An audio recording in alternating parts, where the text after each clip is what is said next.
Kami dari kelompok 14 ingin menjelaskan materi fraud dan error. Dan yang terhormat kami ucapkan kepada Ibu Rizka Damayanti, selaku dosen pengampu mata kuliah auditing, izinkan kami memperkenalkan diri. Halo semuanya, perkenalkan nama saya Daivani Putri Safira dengan NIM 241011200619 dari Prodi S1 Akuntansi Universitas Pamulang. Halo semuanya, perkenalkan nama saya Jihana Yutiara Rahmadani dengan NIM 241011201140 Prodi S1 Akuntansi Fakultas Ekonomi dan Bisnis Universitas Pamulang. Kita akan membahas materi tentang fraud dan error. Yang pertama itu ada pengertian dari fraud dan error. Fraud adalah kecurangan yang dilakukan secara sengaja untuk memperoleh keuntungan.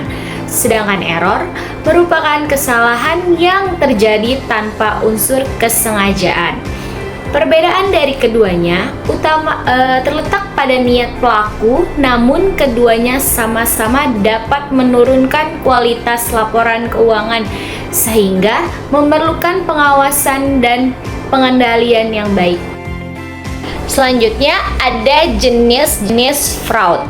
Menurut ACFE, fraud adalah tindakan sengaja untuk memperoleh keuntungan melalui penipuan atau manipulasi informasi yang dapat dilakukan oleh pihak internal maupun eksternal.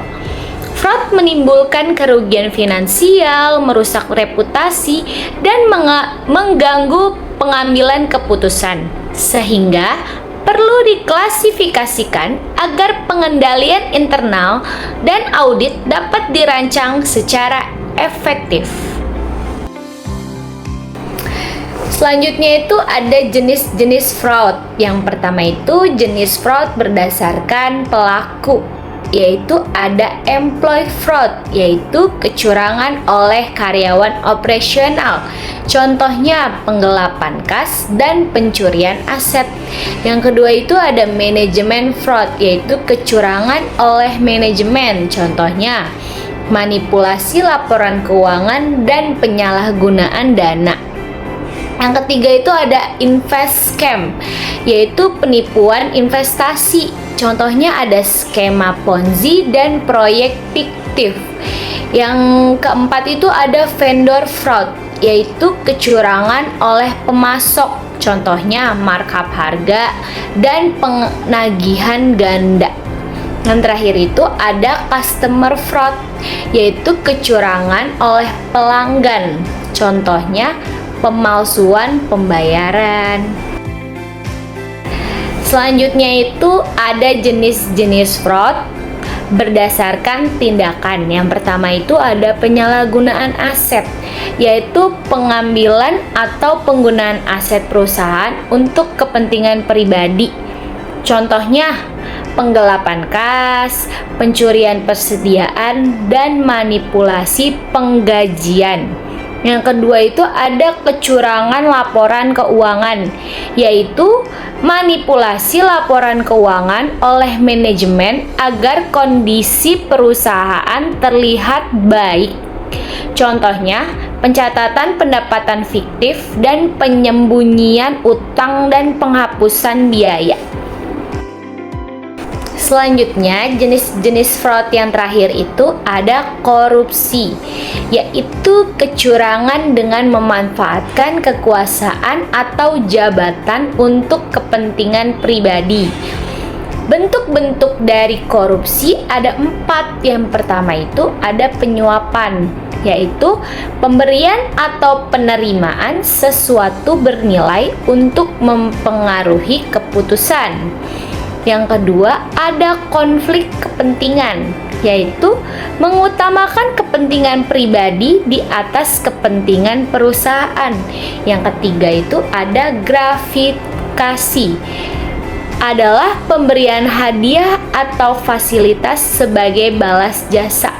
Yang terakhir itu ada pemerasan, yaitu pemaksaan pemberian uang atau barang oleh pihak berkuasa. Di sini saya akan menjelaskan tentang materi teori-teori fraud dalam auditing. Teori-teori fraud dalam auditing terbagi menjadi 5 jenis. Yang pertama ada fraud triangle theory, di mana teori ini menjelaskan bahwa fraud terjadi karena ada 3 faktor yang saling berkaitan. Apa sih 3 faktor itu? Yang pertama ada faktor pressure, di mana faktor ini terpengaruh oleh tekanan pribadi atau keuangan yang mendorong individu melakukan kecurangan. Yang kedua ada faktor opportunity, di mana faktor ini terjadi karena adanya kesempatan akibat lemahnya pengendalian internal dan pengawasan. Dan yang terakhir ada rationalization, di mana faktor ini menjadi alasan pembenaran diri agar tindakan curang dianggap dapat diterima. Yang kedua ada fraud scale theory, di mana teori ini adalah perkembangan dari fraud triangle theory. Fraud scale theory bertujuan untuk mengukur tingkat pelanggaran etika, kepercayaan, dan tanggung jawab.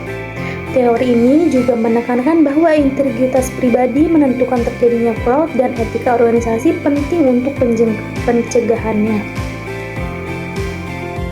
Yang ketiga ada Ghosn Theory, di mana teori ini memiliki 4 komponen utama. Yang pertama ada greed, yaitu keserakahan terhadap kekayaan atau kekuasaan. Yang kedua ada opportunity, di mana kesempatan akibat adanya sistem yang lemah serta pengawasan yang lemah.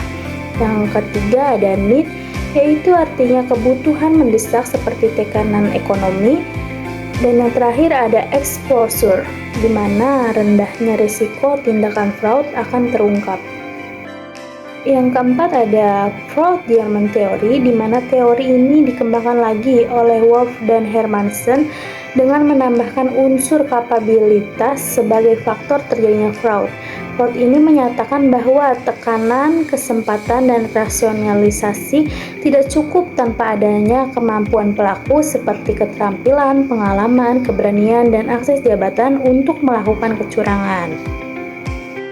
Dan yang kelima ada fraud pentagon theory, di mana teori ini juga dikembangkan lagi dari fraud triangle dengan menambahkan 2 faktor utama, yaitu yang pertama ada competence, di mana kemampuan memahami dan memanipulasi sistem, dan yang kedua ada arrogance, sikap merasa kebal terhadap aturan.